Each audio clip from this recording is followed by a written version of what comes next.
الشیطان الرجیم بسم اللہ الرحمن الرحیم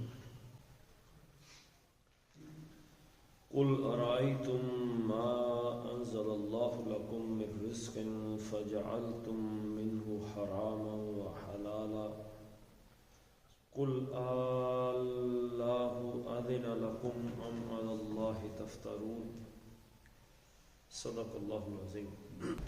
قل اے نبی صلی اللہ علیہ وسلم آپ فرما دیں ارائیتم حمزہ استفہامیہ کیا، رأیتم رآ یرا رأین رؤیتن دیکھنا خود دیکھنا، اور کسی کو دکھانے کے لیے کیا جی باب افعال سے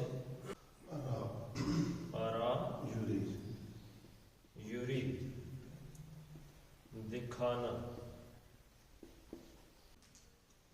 تو رآ اس نے دیکھا، رأیتا کا استعمال بھی قرآن حکیم میں بہت ہے، رأیتا فعلتا کے وزن پر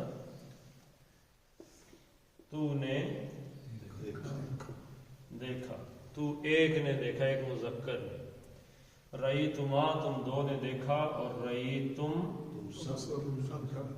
تم سب نے دیکھا، ارائیتم کیا تم سب نے دیکھا۔ اچھا اس میں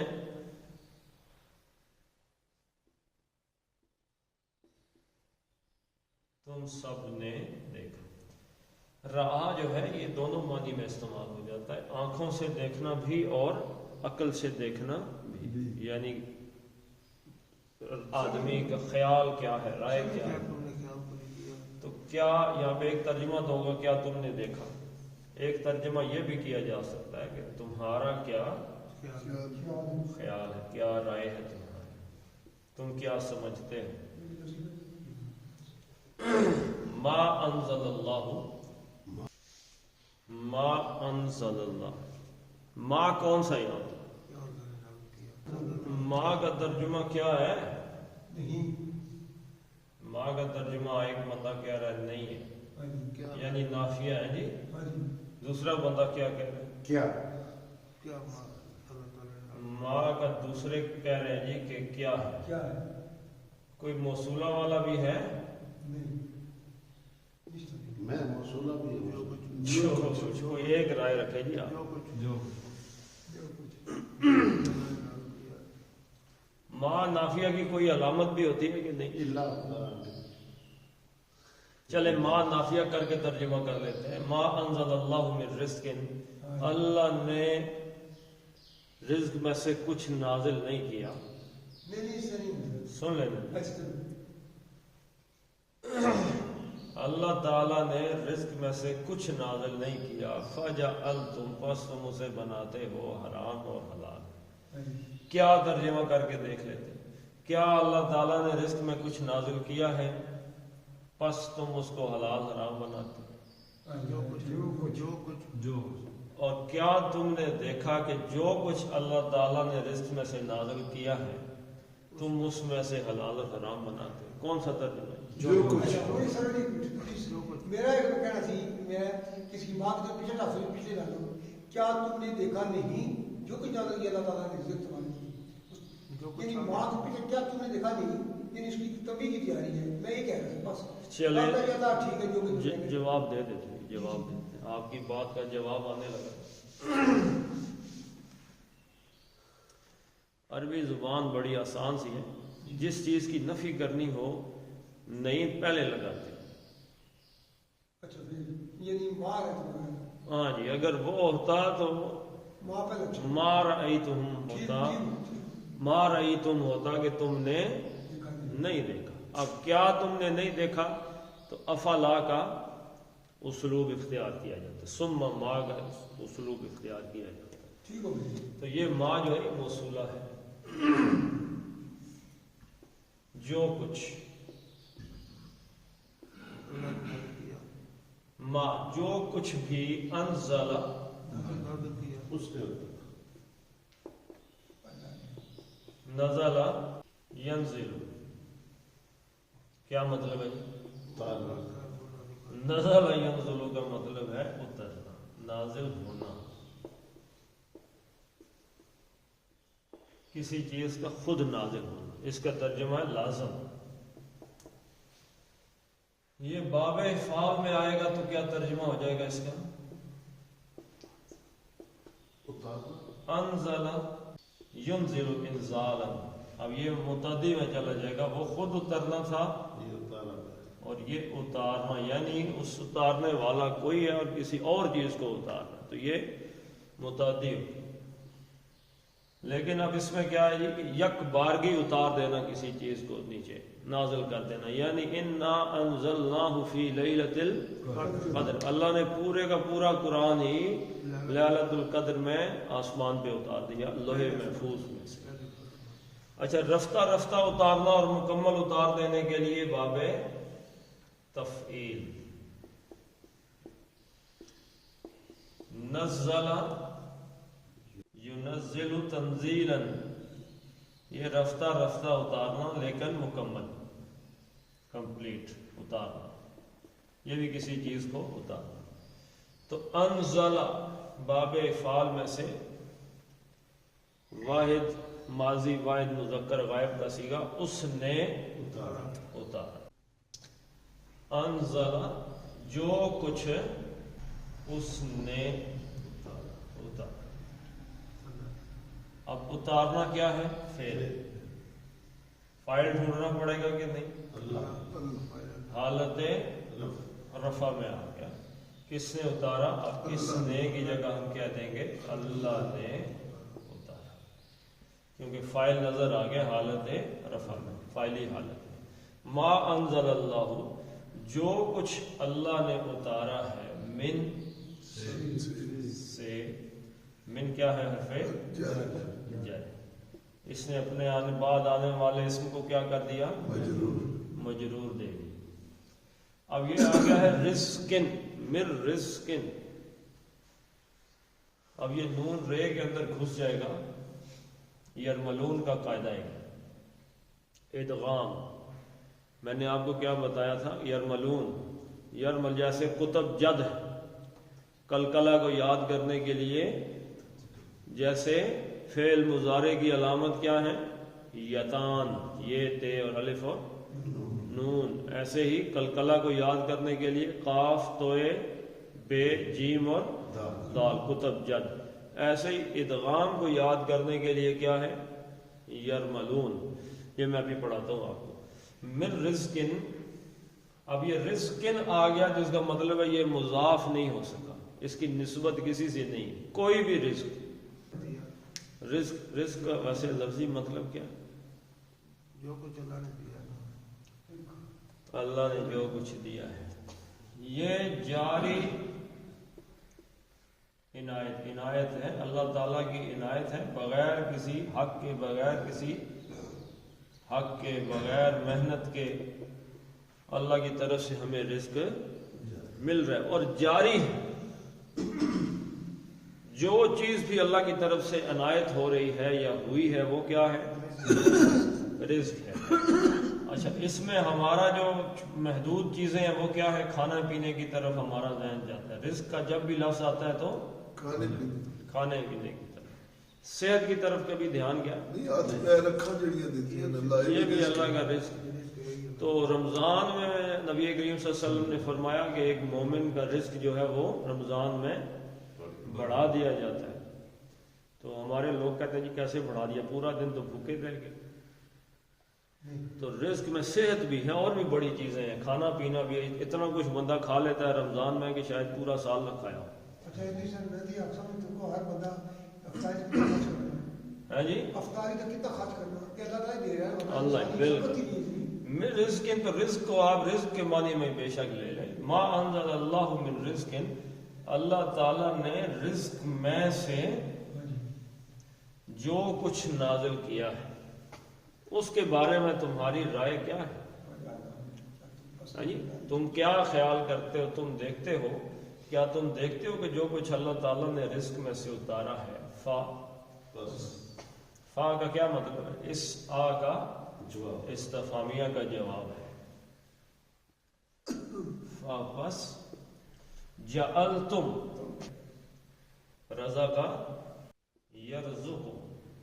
اللہ تعالیٰ نے قرآن حکیم میں کیا فرمایا؟ واللہ یرزق لمن یشاء بغیر حساب. اللہ جسے چاہتا ہے اسے بغیر حساب کے رزق دے دیتا ہے. ضروری نہیں ہے کہ کوئی آدمی زیادہ محنت کرے تو سوچے محنت کے بدلے میں مجھے پیسے بھی زیادہ مل جائیں گے. کوئی ضروری نہیں.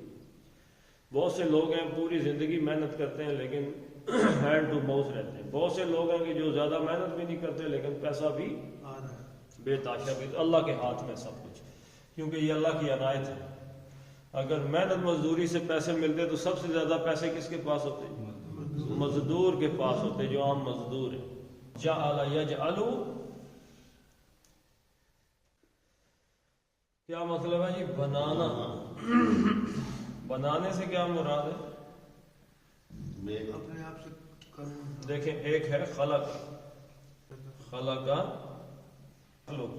خلقن، کسی چیز کو یہ بھی بنانے کے مفہوم میں آتا ہے، لیکن اس میں سے خلق یخلق تخلیقاً، کسی چیز کو پہلی دفعہ بنانا. ٹھیک ہے، پہلی دفعہ سے مراد اس میں کوئی، یعنی مٹی سے اللہ تعالیٰ نے انسان بنا دیا. مٹی سے کیا بنا دیا؟ انسان. خلق الانسان من صلصال من طین، کہ اللہ تعالیٰ نے انسان کو مٹی سے، کھنکتی ہوئی مٹی سے، گارے والی مٹی سے پیدا کیا. اب انسان جب بن گیا تو اب اس کو کیا بنایا؟ انی جاعل، جعل یجعل، جاعل فی الارض خلیفہ. جاعل بنانے سے مراد ہے کسی چیز کو کوئی قرار دینا. قرار دینا مین کہ اس کو کوئی جیسے کسی کو عہدہ دے دینا، مقام دے دینا یا کوئی چیز. تو جعل یجعل، خلق کی ہوئی چیز کو کوئی رتبہ دے دینا کہ جی فلاں بندے کو ہم نے ڈاکٹر بنا دیا، فلاں بندے کو پائلٹ بنا دیا. حالانکہ تھا انسان، ایک عہدہ ہے پائلٹ ہونا. تو جعل کا مطلب ہے ٹائٹل دینا. تو جعل اس نے بنایا، اور جعل دو نے بنایا، جعلو اور جعلتا تو نے بنایا، جعلتما اور جعلتم تم سب نے بنایا. تو جعلتم پس تم سب نے بنا دیا، یعنی وہ جو اللہ نے آسمان سے رزق نازل کیا تھا اس کو تم سب نے بنا دیا ہے. فجعلتم، تم سب نے بنا دیا ہے. منہ، من میں سے، ہو اس کی. اب یہ ہو کی ضمیر قریب ترین اسم کی طرف پلٹے گی تو کس طرف جائے گی جی؟ رزق. تو اس رزق میں سے بنا دیا. میں سے مطلب تمییز کر دینا کہ یہ 100 چیزیں ہیں تو 100 میں سے 10 کو حرام قرار دے دیا. سارے کے سارے رزق کو حرام حلال نہیں بنایا، اس میں سے کچھ پہ اپنا ہاتھ چلایا. فجعلتم منہ، اور بنا دیا اس رزق میں سے حرامن، حرام، و حلالن، اور حلال. حرام کس چیز کو کہتے ہیں جی؟ اس سے رکنا. ہاں جی، جس چیز سے روکا جائے وہ حرام ہے. اور حلال یعنی حلال اور حرام کو سمجھنے کے لیے صرف ایک ہی مثال سمجھ سکتے ہیں. وہ کیا ہے؟ جیسے کوئی تھیلا ہو اور اس پہ تالا لگا دیا جائے، گانٹھ لگا دی جائے، یا کوئی جیسے پاکستان پوسٹ والے ہوتے ہیں، کیا کہہ رہے ہیں، ڈاکیے وغیرہ، ان کی کوئی ڈاک ہے تو اس کو اوپر سے سیل کر دیتے ہیں، اسٹیمپ کر دیتے ہیں، مور لگا دیتے ہیں. تو بند کو کیا کہتے ہیں؟ حرام. میرا اختیار نہیں ہے. حلال کو، حلال کیا چیز ہے؟ کھولنے کو کہتے ہیں حلال. گرہ کھول دینے کو حلال کہتے ہیں. سامان کا گرہ کھول دینا، جیسے حضرت موسیٰ نے دعا مانگی وَاحْلُلْ عُقْدَةً مِّن لِّسَانِي، اللہ میری زبان کی گرہ کھول دے. تو حلال کیا ہے؟ جب وہ چیز گرہ کھل جائے گا جی آپ بھی کھاؤ، چلیں بیٹھے سارے کھاتے. لیکن جس پہ گرہ لگی ہو اس کو نہیں کھائی جاتی. جس کو اللہ تعالیٰ نے گرہ لگا دی، بند کر دی، وہ حرام ہے. اور یعنی اس آیت میں کیا ہے کہ تم کیا دیکھتے ہو، کیا خیال ہے تمہارا، کیا تم نے دیکھا کہ اللہ نے رزق نازل کیا ہے اور اس کو حلال حرام بنانے کا اختیار کس کا ہے؟ اللہ کا. اللہ کا. لیکن بنا کون رہا ہے؟ فَجَعَلْتُمْ، تم بنا رہے ہو اس کو حلال اور حرام، یہ تمہارا اختیار نہیں ہے. کل اے نبی صلی اللہ علیہ وسلم آپ فرما دیں اللہ، یہاں سے جملہ مقولہ شروع ہوتا ہے، کیا فرمائے؟ اللہ مبتدا، اس سے بات شروع ہو رہی ہے. تو یہ کیا تھا؟ اللہ، اللہ ہے. اب اس سے پیچھے حمزہ استفہامیہ آ گئے، جیسے وہاں پہ آیا تھا ارائیتم، کیا تم نے دیکھا، تو اللہ سے پہلے حمزہ استفہامیہ آ گیا. کیا؟ اللہ ہے، کیا اللہ، اللہ. اب یہ کتنے حمزہ ہو گئے جی؟ دو ہو گئے. الف زبر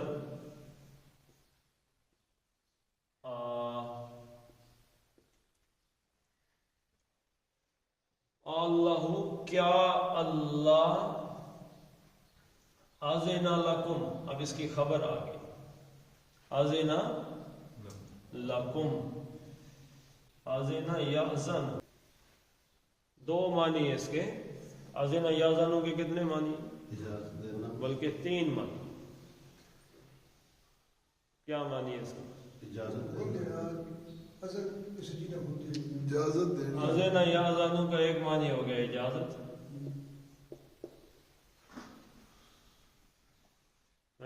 جی کہیں بھی آیا قرآن میں. جی جی. اللہ کے نبی صلی اللہ علیہ وسلم سے کہا گیا کہ آپ نے ان کو اجازت کیوں دی؟ لما اذنت لہم، لما قرآن حکیم میں ہے لما اذنت لہم، آپ نے کیوں ان کو اجازت دے دی؟ اذنت لہم، کیوں انہیں اجازت دی؟ لما، کیوں؟ لما اذنت لہم، کیوں اجازت دی ان کو؟ اسی طریقے سے اس کا ایک معنی ہے کان لگا کر سننا. کان کو کیا کہتے ہیں عربی میں؟ اذن. کان کو کیا کہتے ہیں؟ اذن. اذن یأذن میں ایک معنی کیا ہے؟ کان لگا کر سننا. کہاں پہ آیا جی؟ سورہ انشقاق، سورہ انشقاق میں آیا ہے کہ اذا السماء انشقت وآذنت لربها، اذن، ٹھیک ہے جی، اذنت لربها وحقت، وہ کان لگا کے سن رہا ہے. ایک اذن کا کیا مطلب ہے؟ باب تفیل میں جائے گا تو اذن یؤذن، کیا مطلب ہے جی؟ پکارنا. اذن یؤذن، پکارنا، اسی سے بنا ہے یؤذن. سے اس کا فاعل کیا بنے گا جی؟ مؤذن، مؤذن، پکارنے، مؤذن اذان دے رہا ہے. تو یہاں پہ کس معنی میں آیا ہے؟ اجازت کے معنی میں. اذن یأذن باب سمع یسمع سے. اذن یأذن کسی چیز کی اجازت دینا. وہ کہتے ہیں اللہ کے اذن کے بغیر کوئی چیز نہیں ہل سکتی، ہل بھی نہیں سکتی.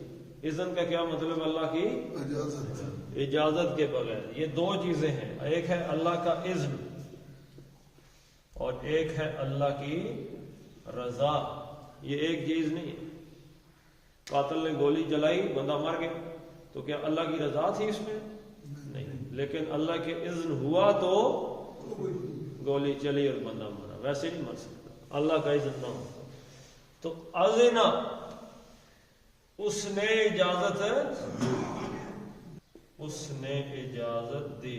اذن قل اللہ، تو کیا اللہ نے اجازت دی ہے لکم تمہارے لیے، یعنی تم کو،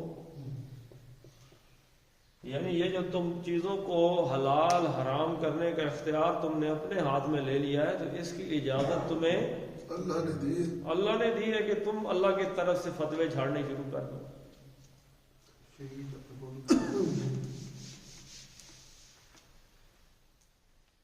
ام کیا ہے جی؟ ام عطف جیسے واو ہے اور جیسے او ہے یا ایسے ہی ام ہے، فا ہے، سما یہ بھی عطف ہے.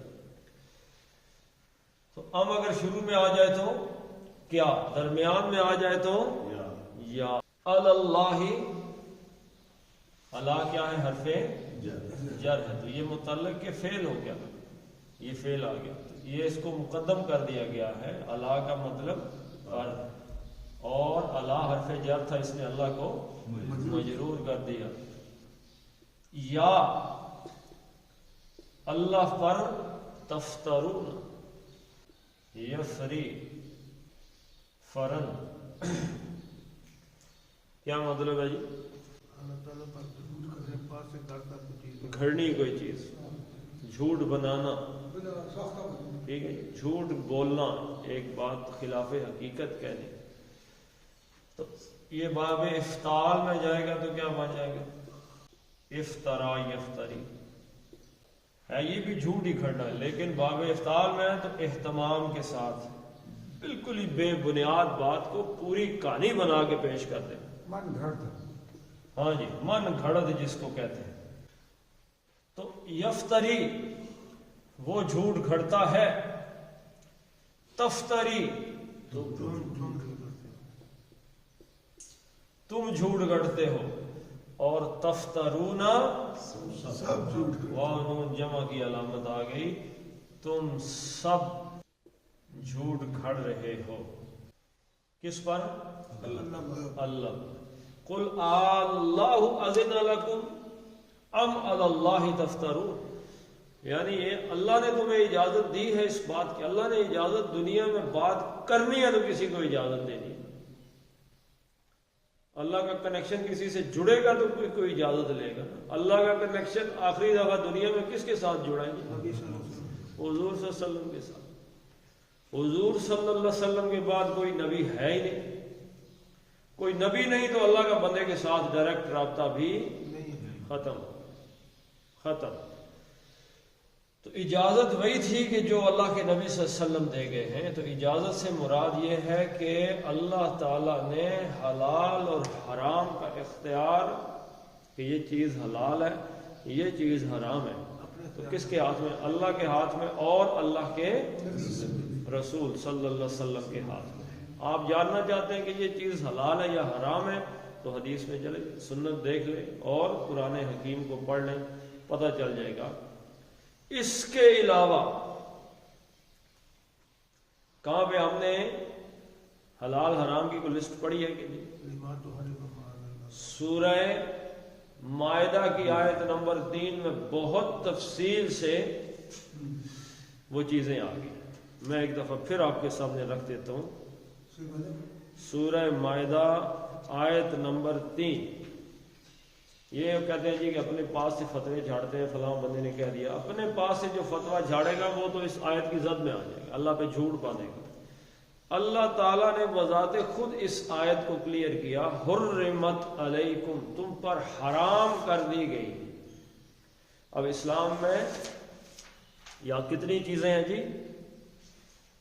غور کریں. ایک ہے حلال،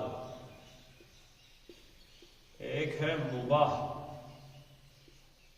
ایک ہے مکروہ، اور ایک ہے حرام. یہ 4 چیزیں. اللہ تعالی نبی کریم صلی اللہ علیہ وسلم نے فرمایا الحلال بین والحرام بین. حرام بھی بالکل واضح ہے، حلال بھی بالکل واضح. اب درمیان کی لائن آ گئی کچھ چیزیں مکروہ ہیں، کچھ چیزیں مباح ہیں۔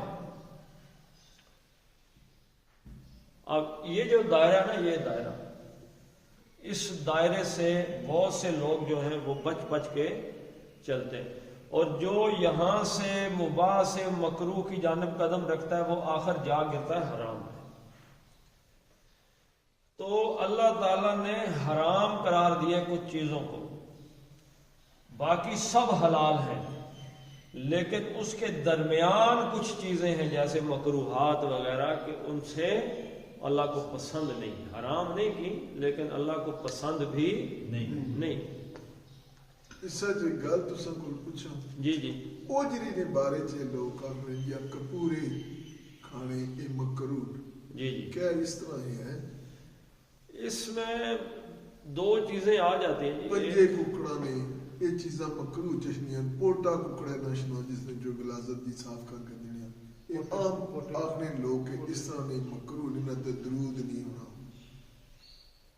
اوجری نے بارے تو میں بہت پڑھنا رہا، لیکن بعد چلے حدیث والے نے آخیا کہ کھانی حلال ہے اگر تساں نہ دل ہو جائے، لیکن اگر نہ کھاؤ تو بے شک نہ کھاؤ۔ میں اس طرح پڑھیا۔ لیکن کوئی حلال چیز ہے جب تک اللہ تعالیٰ نے اللہ کے نبی صلی اللہ علیہ وسلم کی کسی حدیث میں اس کی کسی چیز کو حرام نہ کیا وہ حرام نہیں ہے۔ اچھا، اب اس کسی چیز کے خاص کچھ اثرات ہوتے ہیں یا صفائی کے معاملات ہوتے ہیں، وہ کرنا بہت مشکل ہوتا ہے۔ کچھ چیزیں ہیں جو انسانی صحت کے لیے بہت بری ہوتی ہیں، کچھ چیزوں کا زیادہ استعمال انسان کے لیے نقصان جس طرح ایک گردہ صحت واسطے اچھا نہیں ہونا بندے۔ ہاں جی، تو یہ علماء پھر اس لحاظ سے اس کا نتیجہ نکال کے یہ فتویٰ دیتے ہیں یہ مکروہ ہے یا نہیں ہے، تو اس پہ یہ لمبی بحثیں ہیں۔ چلے میں آپ کو یہ آیت سنا دیتا ہوں تو پھر انشاءاللہ۔ فرمایا کہ حرمت علیکم، تم پر حرام کر دی گئی ہیں، المیتۃ، مردہ، جو چیز مر جائے نا جی، ذبح نہ کی جا سکے، وہ کیا ہے؟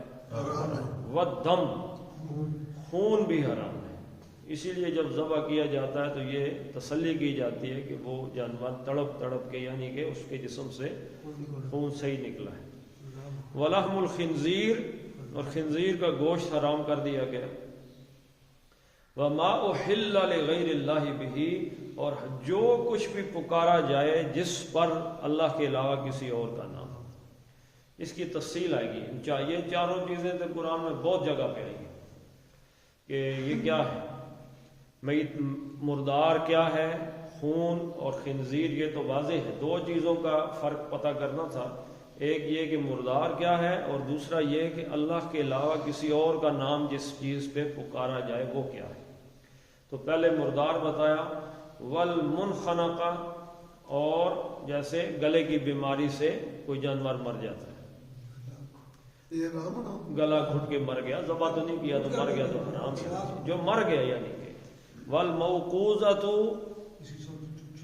اور ٹکر وغیرہ جس کی ہو گئی، والمتردیہ، جو گر کے مر گیا، والنطیحۃ، اور جس کو کسی نے سینگ مار دیا اور وہ مر گیا، تو یہ جو مر گئے اس طریقے سے وہ حرام ہے۔ وما اکل السبع الا ما زکیتم، جس کو کسی درندے نے چیر کھایا مگر تم ذبح اگر کر لو اس کو تو ٹھیک ہے، ورنہ مر گئے، وہ بھی حرام ہے۔ اب آ گئی وہ چیز کہ جو اللہ کے علاوہ کسی اور کے نام پہ ہو، فرمایا وما ذبح علی النصب، جو کسی آستانے پر ذبح کیا جائے وہ بھی حرام ہے۔ نیت جو مرضی ہو، نیت ہو اللہ پہ دے رہے ہیں، یہ کر رہے ہیں، وہ نیت شیت کی کوئی نہیں۔ نصب کہتے ہیں ہر اس چیز کو جو اللہ کے علاوہ کسی اور کے ساتھ اس کا منسلک کر دی جائے۔ کوئی ایسی جگہ ہو جس لوگ کہیں کہ فلاں جگہ جا کے بکرا ذبح کرتے ہیں، فلاں جگہ جا کے لختلا بکرا لختلا آ گیا، یا اہل تشیع آخنے ہونے حضرت علی اور نے نام ہے لنگو رہتا ہے،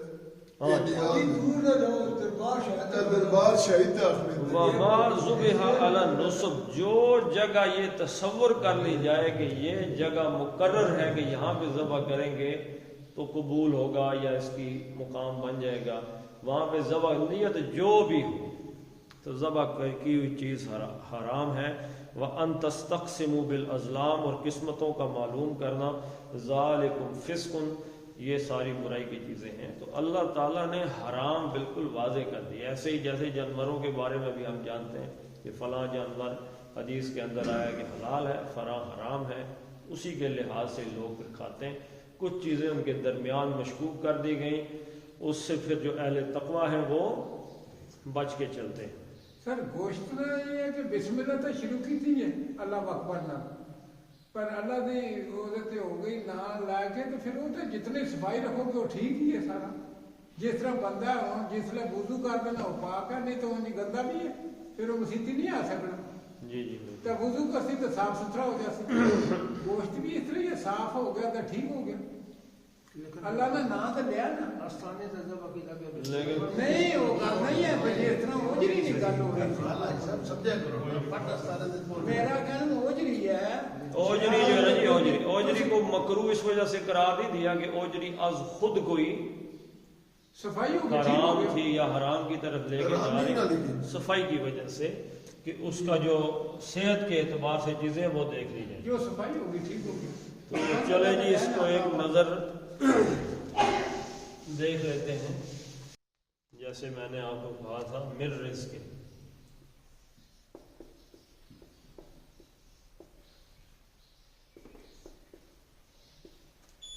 اب یہ میم نون ساکن کے آگے رے آ گئی ہے، رے. اب یہ مر رزق، من نہیں پڑھیں گے، من نہیں پڑھیں گے، کیا پڑھیں گے؟ اس کو پڑھیں گے مر.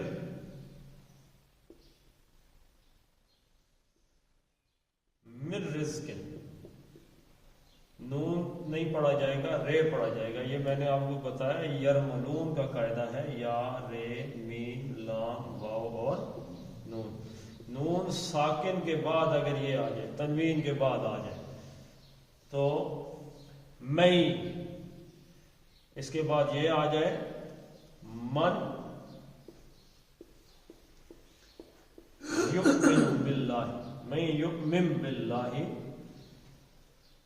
اب یہ نون ساکن کے بعد کیا آ گیا؟ یہ آ گیا. اس کو کیا پڑھیں گے؟ من یومن پڑھیں گے، میں یومن پڑھیں گے، میں. یہ اس کے اندر آ جائے گا میں یومن. جیسے رے آ گیا مر رزقن، جیسے من ما، اس کو من ما پڑھیں گے، مم ما پڑھیں گے، یہ نون نہیں پڑھیں گے.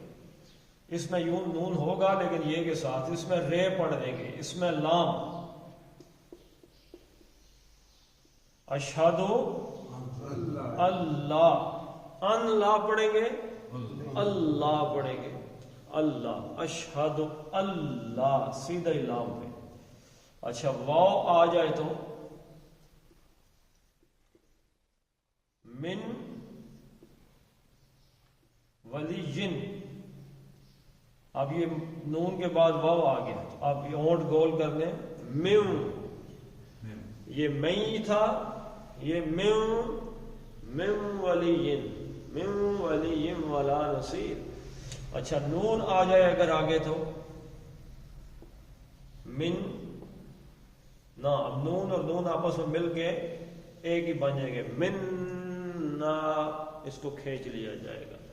تو یہ مر رزقن ہے، مر رزقن، من رزقن نہیں. یرملون کا قاعدہ ہے، یہ کتنے ہو گئے جی؟ 6.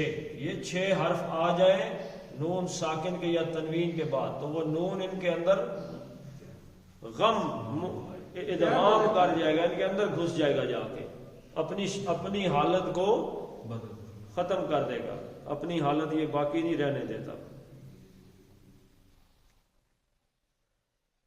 جیسے حرام و حلالا. اچھا اس کے علاوہ بس باقی ٹھیک ہے، آج اتنا ہی. یہ ایک اس کے اندر قاعدہ تھا، پڑھ لیتے ہیں جی اس کو. قل ارأیتم،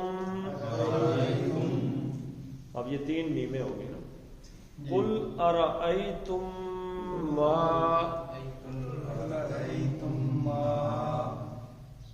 ما انزل اللہ. اب یہ ما دیکھ لیں آپ، میم زبر الف ما مد اصلی بن گئی ہے جی. آگے حمزہ آ گیا تو اب اس کو مد دے دی. ما نظر آ رہی ہے مد پڑی ما انزل اللہ لکم من رزق فجعلتم منہ نون کا اظہار کرنا ہے.